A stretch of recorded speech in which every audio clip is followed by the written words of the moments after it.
I heard a bunch of popping, and I went outside, and sure enough, somebody was shooting over there at the office building. Breaking news now at 11. 4 people shot to death, including a child, at an office building in the city of Orange. The gunfire is still going on when officers got there, and the gunman, they say, was injured in a shootout. Good evening, everyone. I'm Colleen Williams. And I'm Chuck Henry. A 5th person, a woman, was rushed to the hospital tonight in critical condition. Now we have 2 reporters on scene there. Let's begin right now with NBC4's Beverly White, live with some new information about that shooting. Beverly. That's right, Colleen. Tonight you can see the images from News Chopper 4 overhead. It's going to be a long night for this multi-agency investigation here in the city of Orange. We learned late tonight the gunman actually tried to kill 5 people, but a woman he shot did not die.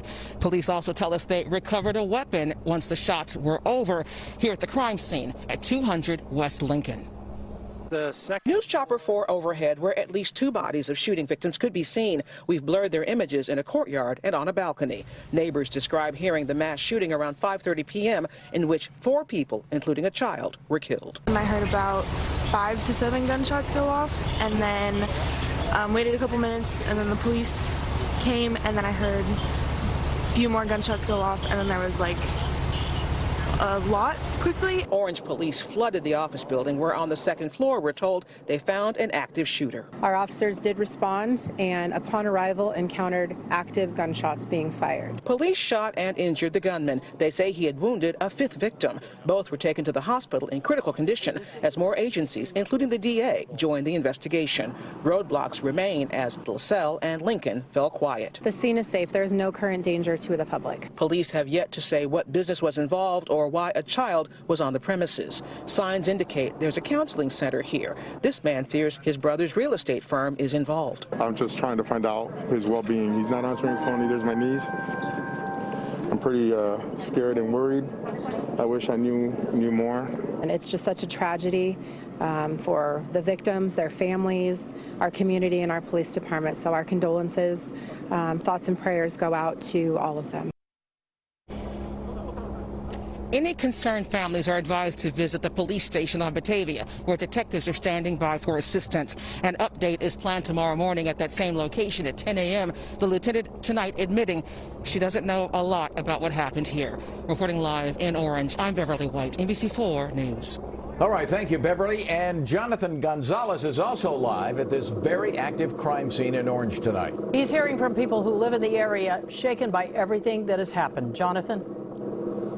And Colleen, the people who live here are heartbroken. They're devastated. They're every word in the book that you could have to describe how they feel, knowing that this shooting happened right across the street from where they live, that 4 people lost their lives there today. I'm going to move out of the way so you can see what's going on right now. A very active police investigation. Again, we're right across the street. That is the building where this shooting happened. You see the lights on upstairs. That is one of the businesses here. We've seen detectives go in and out of there within the last 30 minutes, though it's unclear if that is exactly where the shooting happened.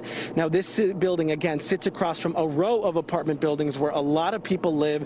Some telling me they came home to find this scene.